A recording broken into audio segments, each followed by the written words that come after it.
Right now, a war is starting between European states and Musk and Durov with huge fines, and they're being accused of manipulating these things. They're imposing fines and threatening them with arrests.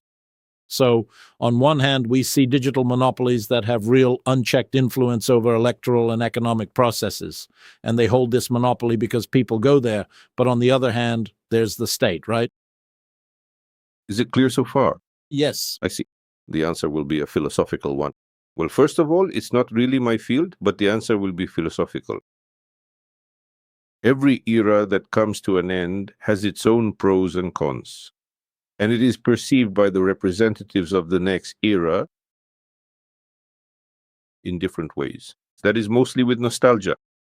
For instance, when I read the memoirs of aristocrats who lived through the transition to capitalism, they wrote about the imperial era in exclusively romantic tones, an era of grand style, an era of sophistication, and so on. And what is capitalism? Rudeness, insolence, pushiness, and the nouveau riche. But nevertheless, that time eventually came. We got used to it and said, this is fine, it's perfectly fine. It's the same here. You see, the era of grand style, which is also the era of the wild frontier in digital technology, is, in my view, coming to an end. I mean, there was this absolute golden age when something so new appeared, not just new, but brand new, that the state and society, standing right behind it, simply didn't know what to do with it. And for a while, this new thing always creates a sort of wild frontier. Well, digital technology is complex. Here's a simple example. Columbus discovered America. And then a total free-for-all begins. Anyone who wants to goes there. You equip a ship, arrive, load up on gold, leave, or settle down. For a while, there's self-organization and this kind of gradual dividing things up. Then that time passes, and a formal process begins in all of this. Even expeditions are then only sent out with the king's permission. And if you organized an expedition on your own and, heaven forbid, lost a ship like Cabeza de Vaca, you'd get a real slap on the wrist.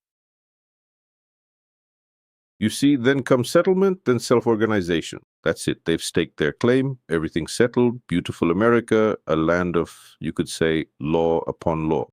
And the same thing was happening at the turn of the 90s and 2000s in the digital field. After all, it's that same America. I mean, basically, well, yes, we virtually discovered a new land.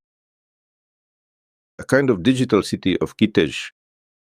And expeditions began heading there, and they started seizing territories, and the rules were, if you're late, you lose out, and first come, first served. And strictly speaking, the state was just nervously smoking on the sidelines and taking a back seat.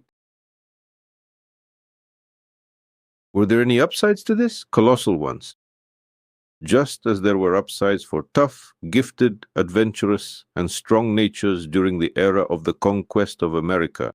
You see, they flourished, and thanks to them, everything came together, because there's always, well, a certain myth, there's equal rights, but no, there never is and never will be actual equality.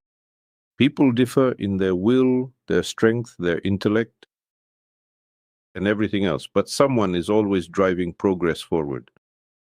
And so it was here, in this digital field, the strong were seizing their own territories.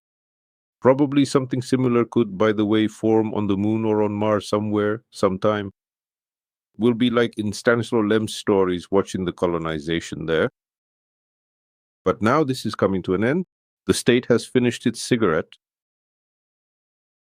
shuddered, and suddenly realized that it needs to develop and manage this territory all by itself, without any outside help. And it will do it the way the state always does things. Meaning there will be order, but it will be dreary. How should we feel about this? Well, roughly the same way the aristocrats felt about the bourgeoisie.